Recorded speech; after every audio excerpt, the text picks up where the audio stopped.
ಇನ್ನು ಎಸ್ಟಿ ಸೋಮಶೇಖರ್ ಹೀಗ್ ಮಾಡಬಾರ್ದಾಗಿತ್ತು. STS ಮನವೊಲಿಸುವಲ್ಲಿ BJP ವಿಫಲವಾಗಿ ಹೋಗಿದೆ. ಬಿಎಸ್ವೈ ಕುಟುಂಬದ ಮೇಲೆ ಯತ್ನಾಳ್ ಕಿಡಿಕಾರಿದ್ದಾರೆ. ಬಸನಗೌಡ ಪಾಟೀಲ್ ಯತ್ನಾಳ್ ಅವರು ಯಾವಾಗಲೂ ಕೂಡ ಸ್ವಪಕ್ಷದ ವಿರುದ್ಧನೇ ಮಾತನಾಡ್ತಾ ಇದ್ರು. ಈಗೂ ಕೂಡ ಎಸ್ಟಿ ಸೋಮಶೇಖರ್ ಅವರು ಅಡ್ಡ ಮತದಾನ ಮಾಡಿದ್ದಾರಲ್ಲ, ಅದಕ್ಕೆ ಸಂಬಂಧಪಟ್ಟಂತೆ ಕೂಡ ಪ್ರತಿಕ್ರಿಯೆಯನ್ನ ಕೊಟ್ಟಿದ್ದಾರೆ. ಇದಕ್ಕೆ ಸಂಬಂಧಪಟ್ಟಂತೆ ನಮ್ಮ ಪ್ರತಿನಿಧಿ ಬಸನಗೌಡ ಪಾಟೀಲ್ ಯತ್ನಾಳ್ ಜೊತೆ ಚಿಟ್ ಚಾಟ್ ಮಾಡಿದ್ದಾರೆ. ಏನ್ ಹೇಳಿದ್ರು ಕೇಳೋಣ. ನಮ್ಮ ಜೊತೆ ಬಿಜೆಪಿ ಶಾಸಕರಾದಂತ ಬಸನಗೌಡ ಪಾಟೀಲ್ ಯತ್ನಾಳ್ ಅವರಿದ್ದಾರೆ.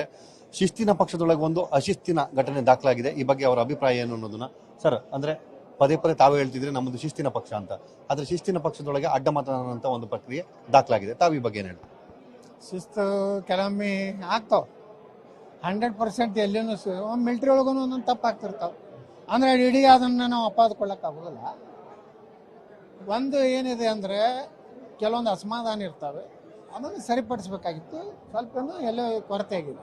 ವಿಪ್ ಜಾರಿ ಮಾಡಿದಂತ ಸಂದರ್ಭದಲ್ಲೂ ಕೂಡ ಈ ರೀತಿಯ ಘಟನೆಗಳಾದಾಗ ಅದು ಪಕ್ಷದ ಮಟ್ಟಿಗೆ ಎಷ್ಟು ಮಟ್ಟಿಗೆ ಸರಿ ಅನ್ಸುತ್ತೆ? ಅದು ಪಕ್ಷ ನೋಡ್ರಿ, ಪಕ್ಷದ ಹೈಕಮಾಂಡ್ ನಿರ್ಣಯ ತಗೋತದೆ. ಬಿಜೆಪಿ ಹೈಕಮಾಂಡ್ ಭಾಳ ಸ್ಟ್ರಾಂಗ್ ಇದೆ, ವೀಕ್ ಇಲ್ಲ. ಇದನ್ನೆಲ್ಲ ಗಮನಿಸ್ತದೆ. ಯಾರು ಅಶಿಸ್ತಿನ ನಡೆದಾರ ಅವ್ರ ಮೇಲೆ ಕ್ರಮ ಹೈಕಮಾಂಡ್ ತಗೊಂಡೇ ತಗೋತದೆ. ಅಂದ್ರೆ ಈಗಿನ ಸನ್ನಿವೇಶ ಗಮನಿಸಿದ್ರೆ ಬಿಜೆಪಿಯ ಹೈಕಮಾಂಡ್ ಅಂದ್ರೆ ಬಿಜೆಪಿಯ ನಾಯಕರುಗಳಿಗಿಂತ ಹೆಚ್ಚಾಗಿ ಕಾಂಗ್ರೆಸ್ನ ನಾಯಕರುಗಳು ಪ್ರಾಬಲ್ಯ ಸಾಧಿಸಿದ್ರು ಅಂತ ಎಲ್ಲ ಒಂದ್ ಕಡೆ ಅನಿಸ್ತಾ ಇಲ್ವಾ ಸರ್?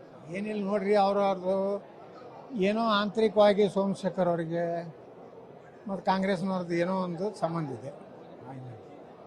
ಒಟ್ಟಾರೆ ಈ ಘಟನೆಯನ್ನ ಗಮನಿಸಿದಾಗ ನೀವು ಈ ಸೋಮಶೇಖರ್ ಅವರ ನಡೆಯನ್ನ ನೋಡಿದ ಬಳಿಕ ತಾವೇನು ಹೇಳಕ್ ಬಯಸ್ತೀರಿ? ಏನು ಅನ್ಸೋದಿಲ್ಲ, ಎಲ್ಲ ಒಳ್ಳೇದೇ ಆಗ್ತದೆ. ಏನು ಇದರಿಂದ ಈ ಚುನಾವಣೆಯಿಂದ ಏನು ದೊಡ್ಡ ಅನಾಹುತೇನಾಗೋದಿಲ್ಲ. ಇನ್ನು ರಾಜ್ಯಸಭಾ ಅಭ್ಯರ್ಥಿಯಾದಂತಹ ಬಾಂಡ್ಗೆ ಅವರು ಕೂಡ ನಮ್ಮೊಂದಿಗಿದ್ದಾರೆ. ಸರ್, ಈಗ ಅಡ್ಡ ಮತದಾನ ವಿಚಾರ ತಮ್ಮ ಗಮನಕ್ಕೆ ಬಂದಿದೆ, ಇದ್ರ ಬಗ್ಗೆ ತಮ್ಮ ಪ್ರತಿಕ್ರಿಯೆ ಏನು ಸರ್? ಸೋಮಶೇಖರ್ ಅವರ ನಡೆ ವಿಚಾರಕ್ಕೆ ತಾವೇನು ಹೇಳ್ತೀವಿ? ಅಲ್ಲ, ಆಗಬಾರ್ದಾಗಿತ್ತು. ಒಮ್ಮೊಮ್ಮೆ ಆಗ್ತದೆ, ಈಗ ಹೇಳಿದ್ರಲ್ಲ ಬಸನಗೌಡರು, ಆಗಬಾರ್ದಾಗಿತ್ತು. ಈ ರೀತಿ ನಾವು ನಿರೀಕ್ಷೆ ಮಾಡಿರಲಿಲ್ಲ. ಆದ್ರೂ ಒಮ್ಮೊಮ್ಮೆ ಯಾರ್ದೋ ಮೇಲಿನ ಅಸಮಾಧಾನ ಪಕ್ಷದ ಮೇಲೆ ಪರಿಣಾಮ ಬೀರ್ತದೆ. ಅಂದ್ರೆ ತಮ್ಮ ಪಕ್ಷದಲ್ಲಿ ಅಸಮಾಧಾನವನ್ನ ಶಮನ ಮಾಡುವ ಕೆಲಸ ಆಗಿರ್ಲಿಲ್ವಾ? ಹೇಗೆ ತಾವು ಮನವೊಲಿಸಿರ್ಲಿಲ್ವಾ ಸರ್? ಮಾಡಿರ್ತದೆ, ಮಾಡಿರಂಗಿಲ್ಲ ಅಂತೆಲ್ಲ ಮಾಡಿರ್ತದೆ. ಆದಾಗ್ಯೂ ಇದು ಸ್ವಲ್ಪ ಮಟ್ಟಿಗೆ ಎಲ್ಲ ಪಕ್ಷದಲ್ಲಿಯೂ ಅಸಮಾಧಾನ ಇದ್ದೇ ಇರ್ತದೆ. ಸ್ವಲ್ಪ ಇದರಿಂದ ಏನು ಪಕ್ಷದ ಮೇಲೆ ಭಯಂಕರ ಏನೋ ಪರಿಣಾಮ ಆಗ್ತದೆ ಅಂತ ಏನಲ್ಲ, ಆದ್ರೆ ಮಾಡಬಾರ್ದಾಗಿತ್ತು. ಅವರು ಯಾವುದೋ ಕಾರಣಕ್ಕೆ ಮಾಡಿರ್ತಾರೆ, ಆ ಕಾರಣಗಳು ಗೊತ್ತಿರೋದಲ್ಲ. ಅಂದ್ರೆ ಈಗ ಶಿಸ್ತಿನ ಉಲ್ಲಂಘನೆ ಆಗಿದೆ ಅನ್ನುವಂಥದ್ದು ನಮ್ಗೆ ಕಂಡು ಬಂದಿದೆ. ತಾವು ಇದಕ್ಕೆ ಏನ್ ಪ್ರತಿಕ್ರಿಯೆ? ಏನು ಇದಕ್ಕೆ ಇಲ್ಲ, ನಮ್ಮ ಹೈಕಮಾಂಡ್ ಅದರ ಬಗ್ಗೆ ನಿರ್ಣಯ ತಗೋತದೆ.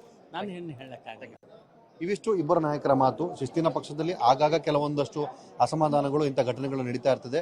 ಅದನ್ನ ಶಮನ ಮಾಡೋ ಪ್ರಕ್ರಿಯೆ ಮಾಡಬೇಕಿತ್ತು, ಆದ್ರೆ ನಮ್ಮ ಪಕ್ಷದಲ್ಲಿ ಅದು ಆಗಿಲ್ಲ ಅನ್ನುವಂಥದ್ದು ಸತ್ಯವನ್ನ ಕೂಡ ಒಪ್ಕೊಂಡಿದ್ದಾರೆ.